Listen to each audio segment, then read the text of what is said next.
Great to see you here again. My name is Luc de Ceuster, founder of the Ceuster Academy, and in this new video I will talk about the project duration reduction using fast tracking. In previous videos we've been talking about reducing the duration of the project by activity crashing. Here we're going to look at a different method which is called fast tracking. But before we continue, don't forget to click on the subscribe button. Click on the bell button, and every time we have a new video, YouTube will inform you about it. The first thing I want to talk about is to define what basically fast tracking is about. When we looked at activity crashing, we were adding more people to specific activities to reduce their duration, and of course, because of some effects, sometimes the cost of the activity would increase when reducing its duration. Now, when we look at fast tracking, here we are not going to reduce the duration of the activities, but we will change the follow-up relationship. And what we mean by that is we look at the different dependencies. And when we looked at dependencies that we defined before, there was one of them which was the percentage complete dependency. Basically, what we're going to do here is to start the successor before the predecessor is completed. And we can do that in certain cases, and it will help us to reduce the duration of the project. Now, when we change the start time of the successor, it will have an effect of the duration of the successor activities. Now, in general, it will result in a faster completion of the project. What I mean here is, when we are putting things in parallel, it may also have negative effects on the total duration of the activity and the follow-up activities. When we look at the effects of fast tracking, now, when we look at the fast tracking, and we have to look at different possibilities, we have to look at different situations, and every situation can have different effects. When we look at fast tracking, we can have that the duration of a specific activities or activities may change because of interference between those activities. Let's look at combined activities in the same location, the reduction of efficiency due to additional work, things like that.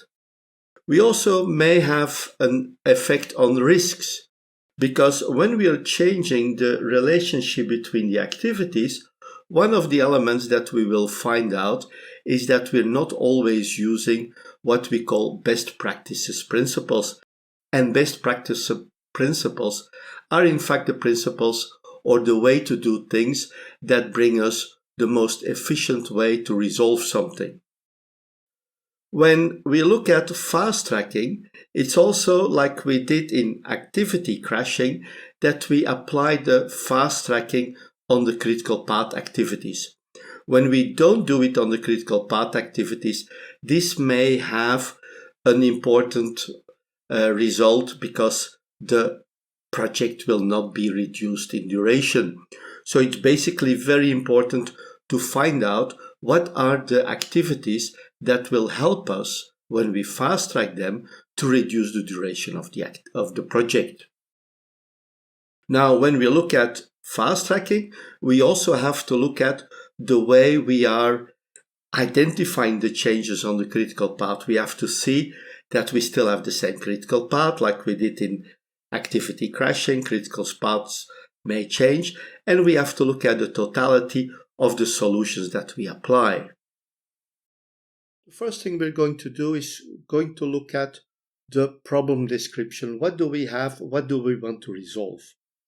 And basically we have different activities, and we start with activity A, which has a duration of 10 minutes. Let's assume we're making 10 parts. Each part takes 1 minute. After A, we have activity B. B is the successor of A, and here we do the next step on those 10 items. When we finish B, the items go to activity C. again 10 items, 1 minute per item, and the activity C also has a duration of 10 minutes. Now we can calculate start and finish times for these activities, and we're only looking at early start and early finish because we only have one part. A starts at period 1. 10 plus 1 minus 1 gives you 10, so activity A is finished at the 10th minute. B can then start at minute 11 and will finish at minute 20. It also means that activity C, the last activity, can start at minute 21 and finish after 30 minutes. Now what we can say here, first of all, we see that the first complete part is finished after 21 minutes. So we see all the work we did, we see one item that's completely finished after 21 minutes. The second thing we can say is that the project duration, the duration of these 3 steps, takes 30 minutes and all the work is finished after 30 minutes. But what happens if we want to reduce this? We don't want to go to crashing, but we want to use fast tracking. Let's have a look what happens. So we look at activity A, and now we do activity A on one item. We take the first item, we finish it, and then we go to activity B. And that same item then goes to activity C. Basically what we do, we start with activity A on the first minute. We send the part finished by process A or by activity A, we send it to activity B, and then we send it to activity C. And we see our first part is completed after 3 minutes. In the previous setup, it was only finished after 21 minutes. Now we do that again, we A, B, C, we do the same step after again and again until we finish the last step. So we find the last step, and what do we see is that finally the entire project is finished after 12 minutes. And that's an enormous change, because without working faster, just by organizing the work differently, we can reduce the duration from 30 minutes to 12 minutes. The other advantage is that we have a completely finished product after 3 minutes. In case something was wrong in the previous steps A or B, we only have to redo the work of that small amount of items. We don't have to go through all the work again. This is also one of the principles when we look at lean project management and piecewise production. This is basically what we can apply on activity crashing in projects. We can have a look at some more examples because we can find a lot of applications of fast tracking. So let's have a look. First of all, I look at the typical example which you will find in many applications, in many courses, is when we have a room to decorate and to finish it. Now, when we look at decorating a room, we consider installing electricity, wiring, network cables, painting the walls, and flooring. All these things can be done at the same time, but it will have an effect on how we have to deal with it. We have to make more precautious. Just imagine we are doing the walls and at the same time we're doing the flooring. In order to avoid problems, we have to see that the floor is protected. When certain elements have been installed, we may have to protect them, and protecting those elements will lead to additional time that we have to include in the activities. Nevertheless, when we combine them, when we do them in parallel, it will lead to a more efficient way of doing those activities. One of the examples I always looked at is when you build a roof before completing the outer walls. Typically, people would construct a roof once the outer walls have been finished. You adjust everything like the roof will be, you know the exact dimensions. But if you try to do it before, you can assume you can measure the dimensions based on the plans and things like that.